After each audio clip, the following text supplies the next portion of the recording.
Wednesday, March 19th. I'm Rim. I'm Scott. And this is Geeknights. Tonight we talk about a comic with Dungeon.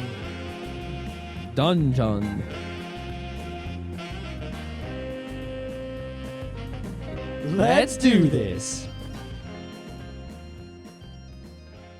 So, tomorrow, there's not going to be a show, most likely. Oh, there's probably going to be a show. I might just do it with Emily. You going to do it with Emily? I just might. We'll see. We'll see how tired I am. My work has decided that the tech department and the media department, which is pretty much the cool half of the people at work, are going to do some bowling action. And bowling's not the greatest thing in the world, but, you know, bowling with work, little coworker rivalry, try to support the tech peeps. It'll be pretty cool. Yeah, we'll see. I remember the last time we went bowling with the front row crew. That was a long time ago. Yeah, but I think if I joined a bowling league, I'd get bored. But, bowling once in a while, sure, whatever, throw a heavy rock at some sticks. Yeah, honestly, the main reason I didn't bowl for a long time was that bowling alleys are by and large disgusting. That is a major problem, is there are in existence bowling alleys that are not disgusting, but they are few and far between. Most of them are sleazy holes for sort of scary, schlubby, unpleasant people to hang out in. I remember one thing that really helped at RIT in particular is when New York State finally banned smoking pretty much inside any business. Oh, that helps so much. Because before that, bowling alleys were like the smokiest of. You might as well just call them the smoking huts. If you go to a bowling alley that isn't super new, most likely, the machines that make the bowling balls roll, come back to you, and the seats that are sort of built into the bowling alley are just they have ashtrays all built in, all of them. I just remember that it was always tricky to find good DDR, and every now and then, I remember the Extreme machine, the first one at RIT, was in a bowling alley first, and we went there once, and the smoke was so bad, I about passed out trying to dance on that stupid thing. Yeah, because bowling alleys are one of the few places. Every bowling alley has a few arcade machines. It's one of the few places still left where you can play some arcade games in the U.S. Yeah, of course. God, that place, it had the worst food ever. You don't eat food in a bowling alley. You crazy? No, I never actually ate it, but the fact that it was there. Well, I guess you could, if you really wanted to, you can get a soda or something. But. Well, there was a pretty nice bowling alley near where I grew up, and whenever there's a half day of school, there were oftentimes we'd all kind of meet at the bowling alley, but we wouldn't actually bowl. We'd play arcade games till they kicked us out. I remember when I was way little, there was a period of time where my mom would bowl, and then they had a daycare at the bowling alley, and they had a He-Man castle, and I must have been stupidly young, 1 or 2 at the time. Well, it must have been at least 2 because it was in Connecticut. So 2 or 3, I was stupidly young, and I don't remember very clearly, but I seem to remember that perhaps I was responsible for breaking the He-Man castle. Oh, wow. Yeah. You're that fucker. Maybe. Actually, I took a bowling class at RIT. Yeah, me too. I took the same class, only not with you, with random people. Yeah, that was right around the time my car was broken down, and then while it was broken down, we drove to Chicago. No, this. I took it in my final year. I held it out. That class actually taught me that I really, really, really don't like bowling. It taught me throw the ball straight, and you'll get about a 150 every time. What it actually taught me was if you just bowl twice a week, you'll constantly get better until you're as good as anyone else out there. Yeah. Well, the pros will be a little bit better, but. Yeah, but the level beyond that is the people who actually can tell how, depending on how much oil is on the stupid thing or correct for the different... They got the ball that's the exact right weight, and they got the gloves and the shoes and the... But my average went from 70 up to about 160, and then after I stopped going to that class, it went right back down to 70. I think mine is pretty much right where it is. I don't think it's going to move a whole lot in my life because I'm never going to bowl enough to get it up, and I'm never going to, lose the sort. It would take a long time of not playing for me to lose the throw the ball straight. Well, you seem to have a lot more innate bowling talent than I ever did. Perhaps I do, but maybe that's from how many times when I was a kid and whenever how many. I'm guessing about half the birthday parties I went to as a kid were bowling alley. Oh wow! Birthday parties. Well, I went to Major Magic's almost every time. Yeah, we went to bowling alleys about half the time, and it was usually duck pin bowling, but whatever. Of course, I have recently discovered through friends who live northern of us about the candlestick bowling that I thought was, no longer so existent. But the candlestick bowling still exists in the Massachusetts and other places, and I want to do it real bad. Next time we head up that way. Yeah. Oh, man. Candlestick bowling is the hot. But in the news, this was mentioned briefly, but now it's getting closer and closer to actually happening, and I kind of want to talk about this a little bit.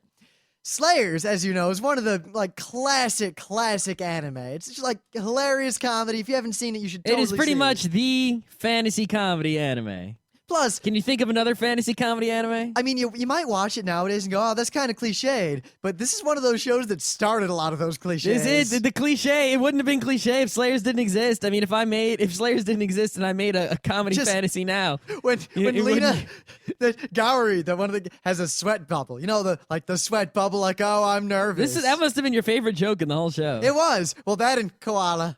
My favorite joke in the whole show was, go kiss the ritual real quick.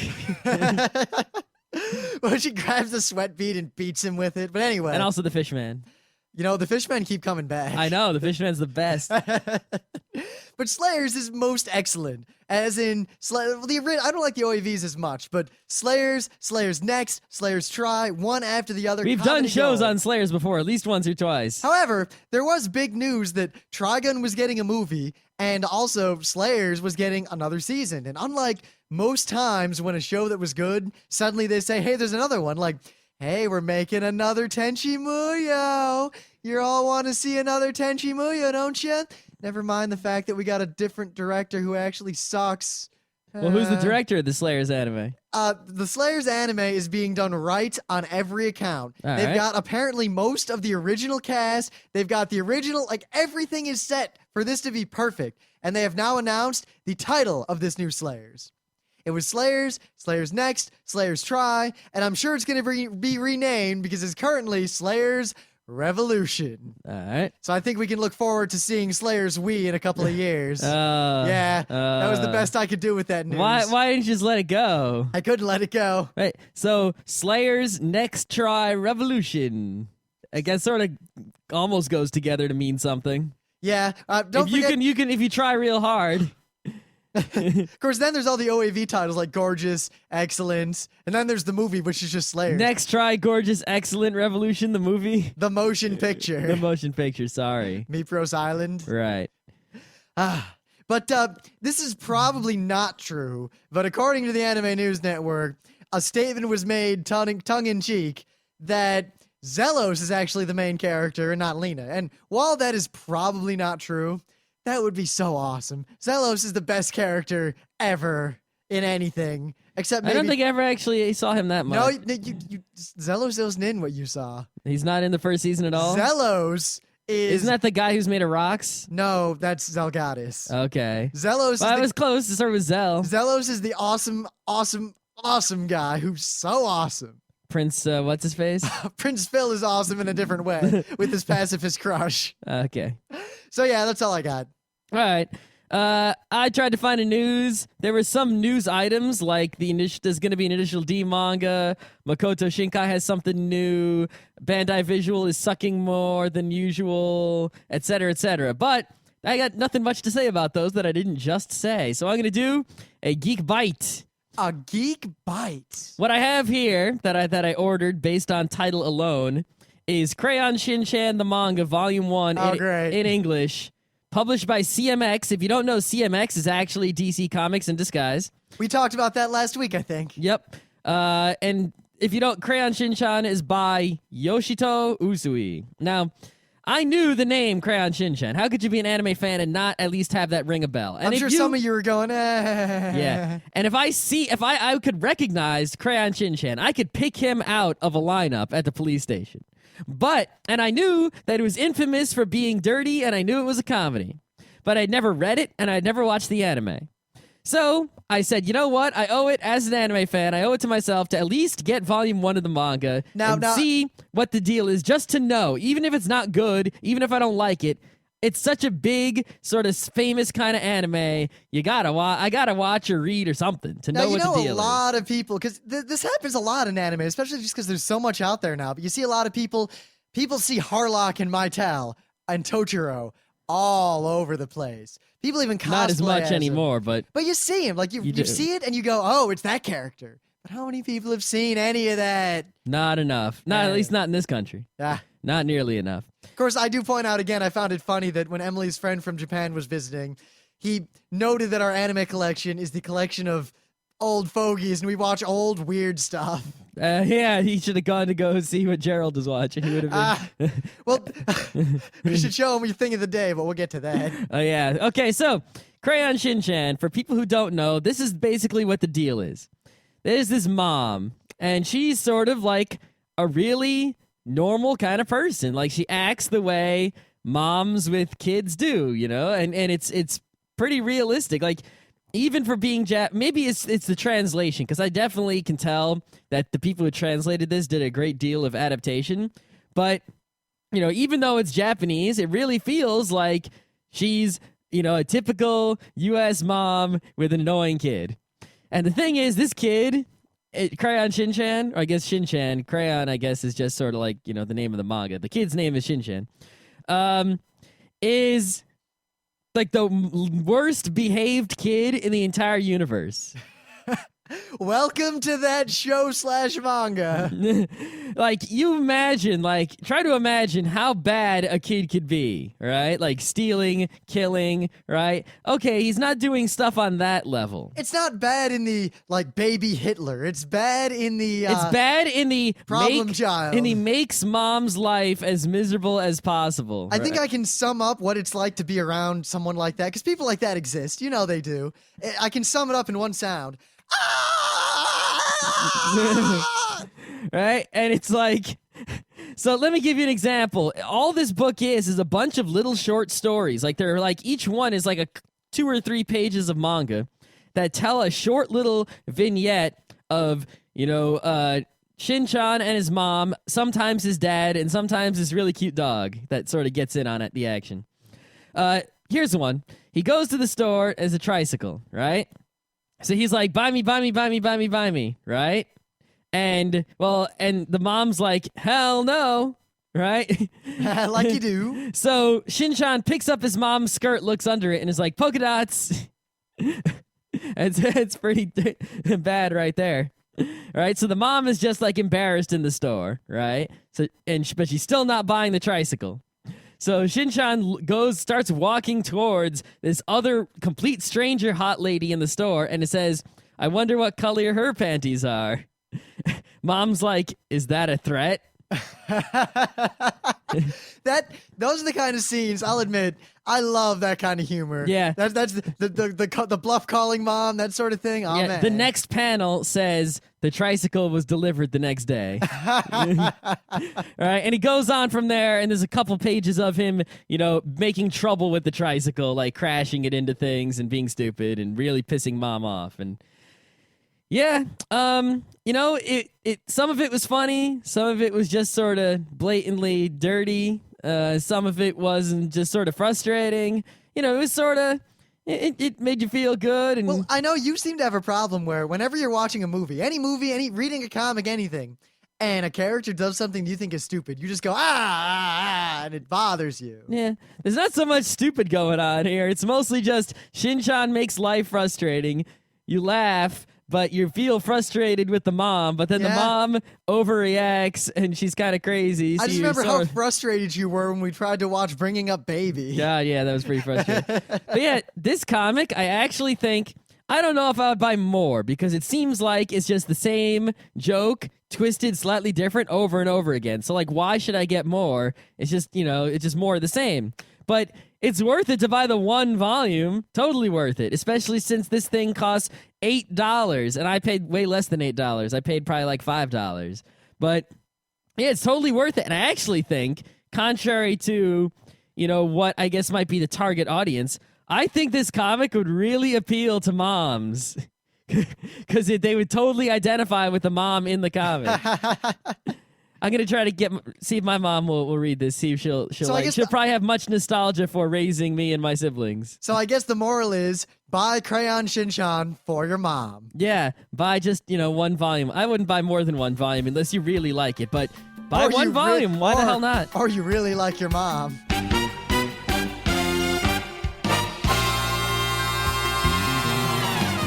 Anyway, things of the day. Now, we reviewed Utena a while ago, but we reviewed it in one of those, we talk a lot about why the show's good, but we didn't really go into a lot of detail because it's a show that totally can be spoiled 1,000 times over. And also, it was so complicated that it would take us like 4 shows to actually talk about it. So, this is related to that only tangentially, but I just have to point out that if you didn't listen to that review, listen to it. And if you haven't seen Shoujo Kakume Utena and you're an anime fan, again, what the hell's wrong with you? That's like one of the greatest anime ever made. All right. Anyway, the one thing about Utena is that a lot of people watch it and they finish it. And oh man, and like every anime fan, you want more, but you know there's no more. So they go to the movie. Everyone wanted... You're going to the movie, aren't you? I'm not going to the movie. No? Everyone wanted more Cowboy Bebop, but they knew that they shouldn't and couldn't get more. And then they made a movie. The movie came out anyway. It was like, oh man. But the movie came out with the knowledge that you really won't get any more now. Yeah, and the movie was sort of not... It was good, but it wasn't as good as the series. Well, it was just a long episode. Yeah, pretty much. A long, high production value episode, and that was it. Yep. But with Utena, oh, I want more. And then you might see, oh, there's a movie. I'm going to say right now, don't watch that movie. Don't ever watch that movie. Just stay far away from Lieutenant the movie. It has nothing to do with Lieutenant the TV show. Yeah, well, it has one thing to do with it. I guess. Naked It cars. has the same characters and the same setting. Kinda. But actually, I should link on to an aside, but if you actually want to see the Utena movie, I'll link you at some point, maybe in the forum, to an anime music video from the movie. Watch that, pretend that was the movie, and get on with your life. But there is one other thing, Utena-wise, the manga? that you can get. No, forget the manga, because the manga's so different that you would read the manga as like a precursor, like this is the core of what became that. Because the manga was all Chiyo Saito-y, and the show was all Chiyo Saito and Ikuhara, and the movie was all Ikuhara, and only the middle was good. The manga's okay. I'm not saying I like Chiyo Saito a lot. I like the manga volumes that do the funny stories, like the multi-power curry. But if a lot of people want more Utena, and there's not much more Utena out there. Did some fan make some Utena? Oh no, I'm talking about something I'm surprised you haven't brought up yet. The drama, the stage show, the musical. That is going to be wiped from my mind. No, I can't unwatch that. Okay, so I don't know where you're going now. There was a Sega Saturn game. Oh, you're right, there was. And the Sega Saturn game, from what I have been told from everyone who has ever played it, is absolutely fantastic. So in the spirit of like the Utena show, so perfect and awesome and hilarious that, well, besides, it's never been translated into English as far as I've seen. How are you going to translate a Sega Saturn game? It's not an easy feat. Yeah. I found some quote-unquote ROMs. I've once got it to work a little bit, but that was a long time ago. I should try again. I'm sure I'd have better luck now. Yeah, but you have a better luck buying a Japanese Sega Saturn in the game and import and like doing one of those proxy Yahoo auction things. I have a script. To this day, I have a text file that is the script to the game. Oh, then yeah. I'm all ready to play this game. But my thing of the day, in case you didn't know that game exists, my thing of the day is the opener to that game.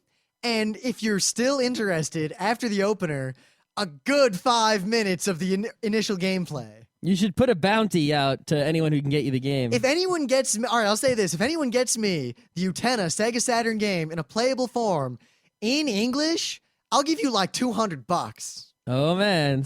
If you just get me the game and it plays, I'll give you something far less, probably a Geeknights t-shirt. Which don't exist yet. They will someday. Right. Actually, when you guys finally see the design for our first t-shirt, it's pretty hot. All right.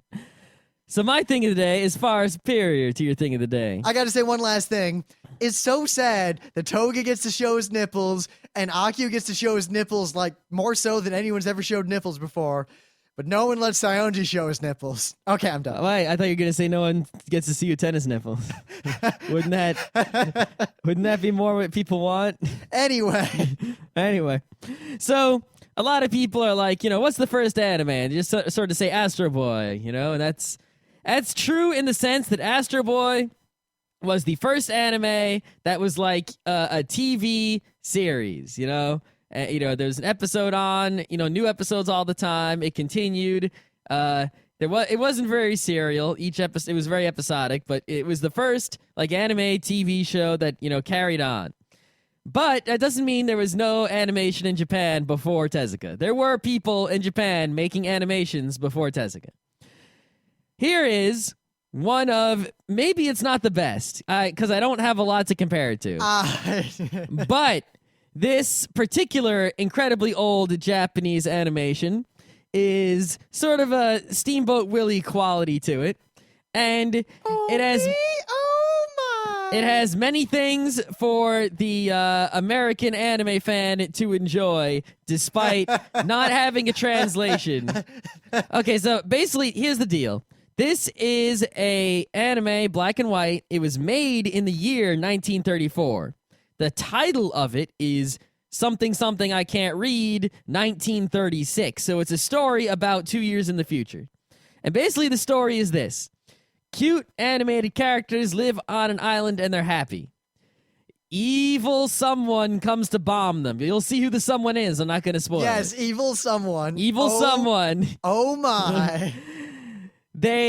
And then they fight the evil someone, and all the, basically, you won't recognize it unless you know about Japanese fairy tales, but all the, folklore heroes of Japanese fairy tales. So think it would be the same as if like Humpty Dumpty and Mother Goose and the Three Little Pigs came to save the day. It's sort of like that, but Japanese. And they come to save the day, and there's a little bit of voice acting, and there's a little bit of music, and the sound effects are actually not so bad. And the animation is pretty impressive for 1934, I guess. And this is well worth watching all 8 minutes of. I guarantee it. This is not only historic, not only educational, but it is still entertaining after about 70, 80 years. I do have to say one thing, though. The semi-main tiger guy is really creepy looking. The tiger is really fucking creepy. The snakes are kind of cool, especially the one part where they're like head up, head down, head up, head down, where they do a little dance. And they have the machine gun lightning tongues. That's pretty good. There's some other parts in there that are pretty good too. Yeah, this is good stuff, people. You should totally check out. There's actually, I don't know if I ever made it a thing of the day, but there is sort of like this museum-ish like movie company. I forget. I have a link in my Delicious somewhere way back where they sell like a DVD set that has like all the ancient animes like this. I guess 1934 is ancient.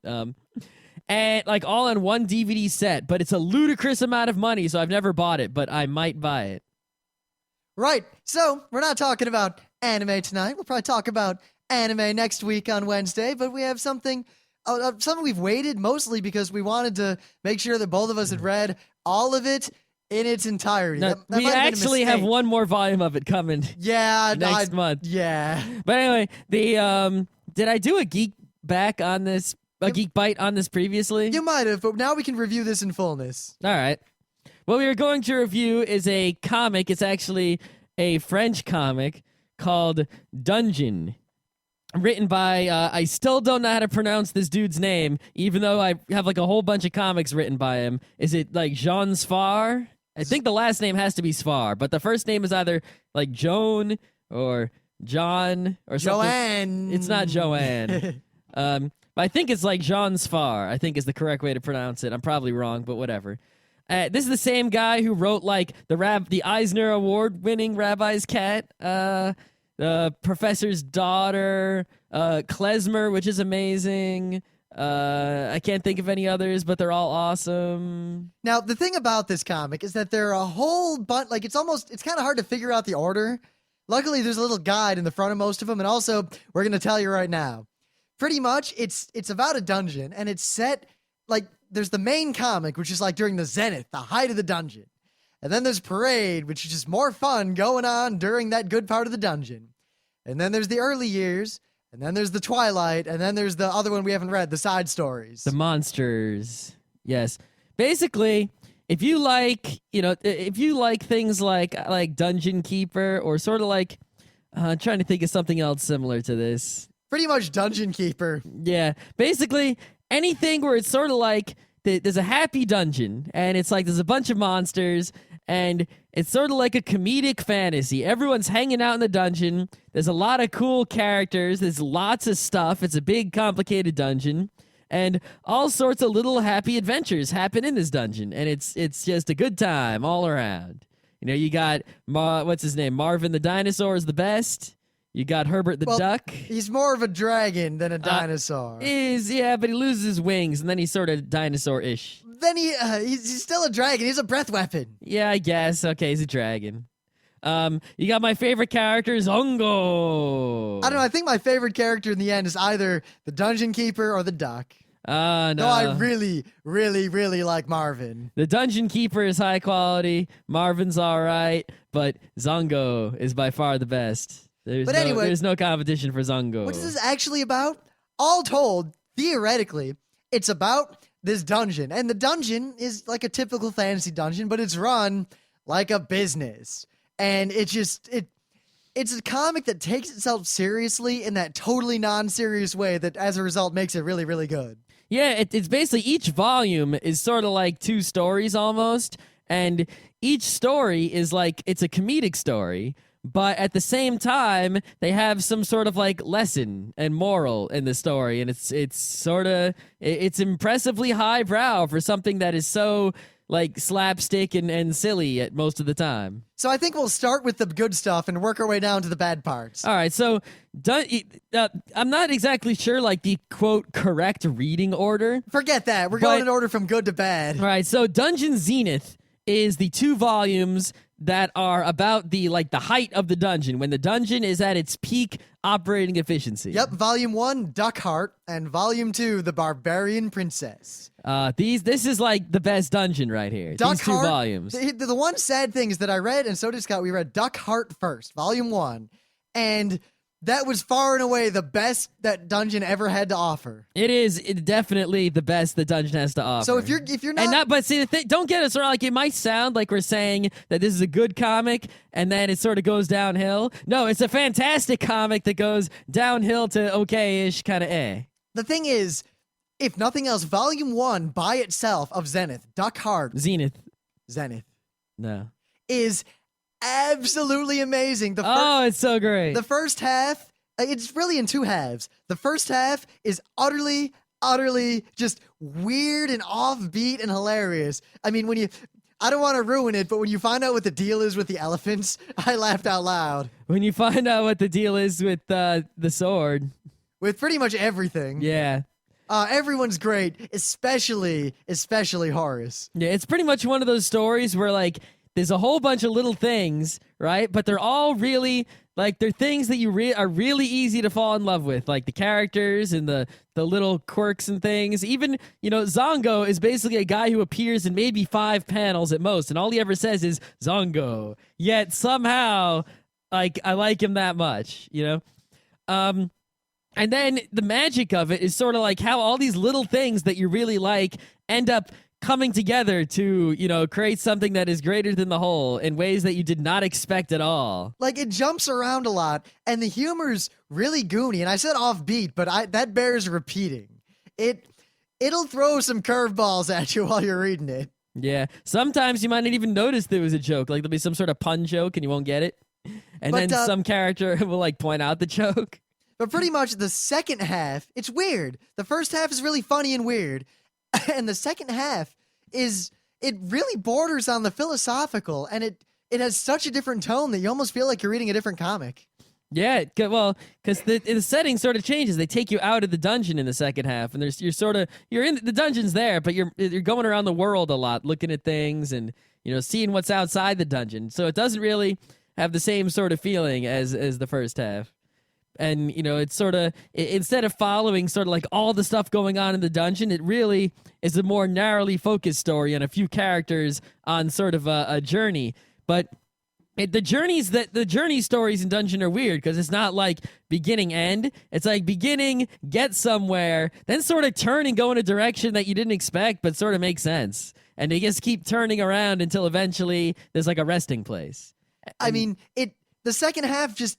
It's almost like an exercise in philosophy, and I don't, that might sound strange. It's really hard for me to explain it without ruining a whole bunch of things, but when you get to the point where he's learning how to fight, I won't even say who he is, and then they fight the goblins, and they go through the doors. That was I love that part. That part is so weird, though. Yeah, I know. Yeah, it's good, though. I love that part, though. That's the greatest. But I think, like, that and just the whole thing with the 2 islands where 2 people are sent to 2 different islands for a long time to cultivate two different civilizations, and then eventually the civilizations come into conflict, and it's nothing more than a lesson, and it goes over that so quickly, and it's weird. That's one thing, is it the comic really feels like, what are those paintings that the what's that guy who does the paintings? There's just like a whole lot of stuff crammed in really tight, and like you can sit there for hours just looking at all the little things he's painted in there. You know what I'm talking about? Yeah.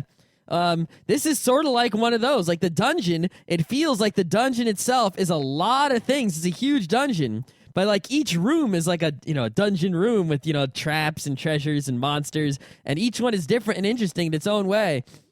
And it's sort of like the whole comic is this big painting with a lot of stuff crammed in really tight, but each thing that's crammed in really tight has a lot of substance to it, So in a couple pages, you get like a heaping portion of comic there, and it really, I like it a lot.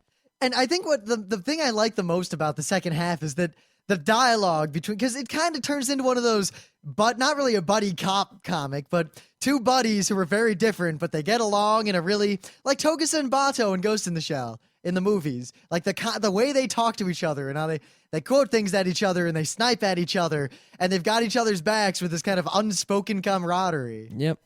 All right, so that's Dungeon Zenith 1. You want to talk about Dungeon Zenith 2? It's more of the same, and it's almost as good. Yeah, pretty much. It seems like after the philosophical bit in the very beginning, it pretty much goes away from that, and no comic goes back to that. None of them. Nope. Dungeon Parade is more, you're all four of the comics, Dungeon Zenith 1 and 2 and Parade 1 and 2, deal with the dungeon and sort of the same set of characters that are the ones that you really like. And I guess chronologically, story-wise, the two Parade volumes are in between the Zenith volumes. So it's like Zenith 1, Parade 2, Zenith 2 is the story order. But it doesn't really matter that much. You can read these 4 volumes. As long as you read the 1s before the 2s, it'll totally make sense and it won't matter. And, while Zenith 1 is by far the best of these 4 volumes, if you like Zenith 1, I recommend that you buy all 4 of these volumes. Yes, most definitely, because Zenith 2 is still very, very good. And Parade 1 and 2 are also very, very good, but there's a little bit, there's something missing from them, but it's not enough missing to make it not worth buying. This might sound, it's almost like Zenith was good in its own right, and Parade was only good because I had read Zenith. That I have to agree with that, yeah, because Parade on its own didn't really make me like the characters so much, but it was more of one of those, I like the characters so much because of Zenith 1 and 2 that just reading more stories about these characters was good enough, even if they weren't the best stories in the universe. Because it definitely doesn't They were just sort of normal stories. When the wizard in Zenith 2 gets this eyeball and it pops and starts leaking. The 4 panels of him reacting to it leaking are comedy gold. Oh, super comedy gold. I'm reading through it right now, so I'm remembering all the things that were hilarious. Rim has all the volumes. That's why I might be talking about them in a rather vague manner, because I read them a few weeks ago, and I haven't looked at them since. But this is one of those things that, upon reviewing it, I really want to avoid talking about what actually happens, because you really got to experience it, and I feel like spoilers aren't just worthy. Right. Worthy? Now, there's another volume called I made up. That word doesn't even make sense. No. There's another volume called Dungeon the Early Years. Now, all right. Now, Dungeon the Early Years is about one of the characters in the dungeon story, and it takes place way before the dungeon even exists. Now, here's the gripe I have with everything after what we've already talked about. They have nothing to do with dungeon. Well, nothing. It sort of gives you a subtle hint as to how the dungeon sort of came to be, but other than that, it really has nothing to do with dungeon. It feels like there should have been an Early Years Volume 2 that's missing, and I really didn't like it that much. It was kind of so-so. Like, it had some good moments, but it might have been a good story on its own, but it didn't live up to dungeon, and I expected, founding the dungeon or stuff with all the characters young, but no, it's just this completely unrelated story that happens to involve a few cameos, basically. It's weird in that I feel like it's. Oh, I guess I'll say that later. But yeah, the early years, it is. I think it's too early a year in that the thing I like so much about Dungeon were all these characters it made me like, and the setting, and the prologue barely scratched the characters or the setting at all, so I had a hard time liking it. Maybe it was because I was expecting something, and maybe if I read the early years first, maybe I would have felt differently about it, because I wouldn't have had, this sort of desire for more of the good Dungeon in me, but I don't know. Yeah, early years, if you read Zenith and Parade and like them, you might want to, peek at early years before you pay for it. Yeah, the only good thing about the early years at all was Alexandra. Yeah, pretty much. And even that, it didn't really give you... It's sort of like there's a mystery, and then the solution to the mystery is sort of anticlimactic and sort of, oh, okay. It's not like, oh, that's what that was that they were alluding to. It's sort of like, oh, all right, okay, all right. Whatever. Yeah. So when you have a prologue to something, you want to see the crazy hidden past secrets. Oh snaps, that's what that was. Because they hint at the secret past. You expect the secret past to be something crazy, but it's something mundane and boring. I guess the early years could have been good if it hadn't had anything to do with Dungeon. I guess, yeah. But even then, it needed more. Yeah. The other volumes you've got is Dungeon. Twilight. Twilight, which is... I gotta make this clear again. Zenith, awesome. Parade, more of the same, mostly. The early years, okay. Twilight, now, if the early years had nothing to do with Dungeon, Twilight has nothing to do with Dungeon. Well, basically, here's the thing, right? I expected Dungeon Twilight to be about the downfall of the dungeon, right? Because it's okay, this is the end of the dungeon, No. That would be a good expectation, but basically what happens is at the beginning of Dungeon Twilight, the dungeon has been downfallen for a long time, and now we're talking post-apocalyptic future here. Yeah, this is a way future, and I'm it's sort of like you read... It's like that dragon movie where it was going to be so awesome, and they're like, dragons awoke, and humans and dragons had to fight them, and then it fades out, and it fades back in with 40 years later. It's oh, you skipped the only part I wanted to see. Yeah, you know how lots of fantasy worlds... Reign of Fire, that was the name. That movie sucked. Don't watch it. Lots and lots of fantasy, universes, fictional fantasy, of course they're fictional, they're fantasy universes, have sort of this common thing where there was a great war in the past, or there's going to be a great war in the future, or something along the, some great event, some cataclysm, something, right? But you never actually see that. That's something that is part of the history or part of, some omen in the future, like a Ragnarok kind of thing. That you never actually see the story of that, all right? It's if you read, I guess Lord of the Rings is the only one where they actually, you get to read about the big events, but... Well, the thing is, though, you read about the big events in the Lord of the Rings, but the past, the great and glorious past, that was so actually epic, that makes the actual Lord of the Rings look like piddly nothing.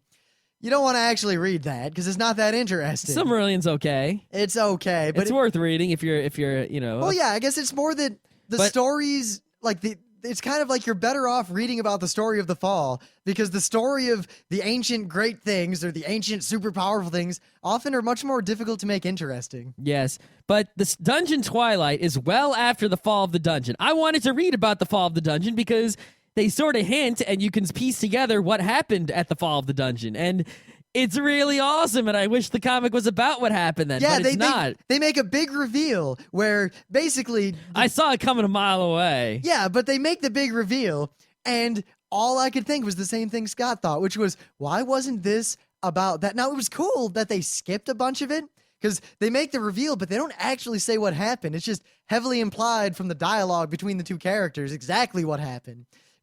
And that would have been a really cool mechanic or device, but... It's used to such crap effect, and they pretty much immediately say, well, never mind that. And that's where it gets really bad, because Twilight Volume 2... Okay, here's the deal, right? So Twilight Volume 1, there was the dungeon fell, right? It's obvious from the cover of the book, the dungeon fell, right? So you wish you could have read about the dungeon falling because you love the dungeon. But instead, you basically, the last remaining, pieces of the dungeon that are still in existence in the world... they sort of give it another go, and that's Dungeon Twilight Volume 1. And it's bad, and it's not what you want, but it's not as bad as Twilight Volume 2, because at the end of Twilight Volume 1, you know, it's sort of getting close to a climax. Like, at the pace it was going, I figured that around the middle of Twilight Volume 2, it was going to get crazy, go nuts, and maybe it would have been great. But instead, on like the first few pages, we're talking like 3 pages of Twilight Volume 2, they're like, okay, yeah, all that stuff that happened in Twilight Volume 1, whatever, it finished. And now, a completely unrelated thing we're going to give you right now. And it's so just...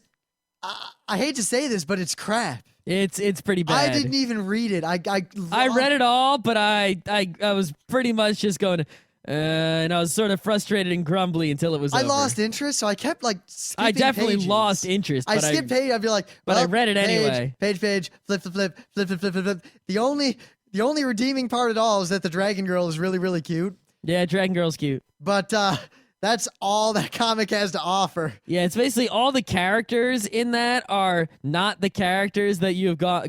Well, wait a minute. There seems to be a common theme here. In Twilight, the only good thing was the cute Dragon Girl. And in early years, the only good thing was the cute Snake Girl. Right.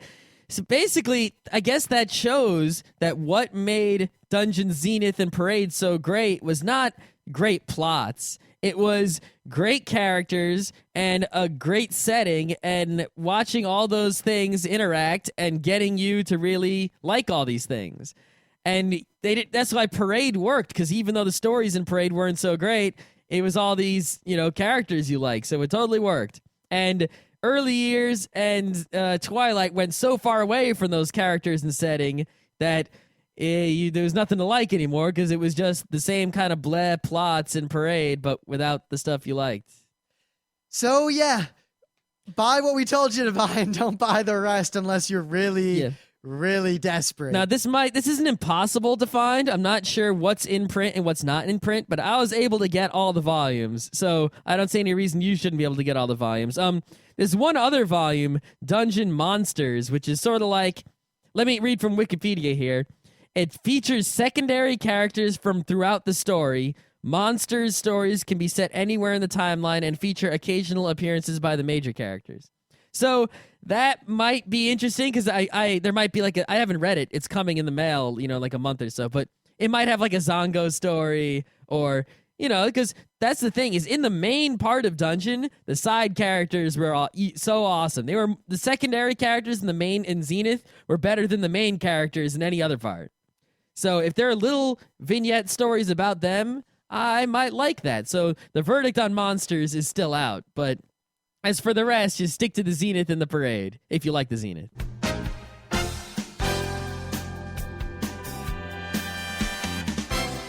This has been Geeknights with Rim and Scott. Special thanks to DJ Pretzel for the opening music.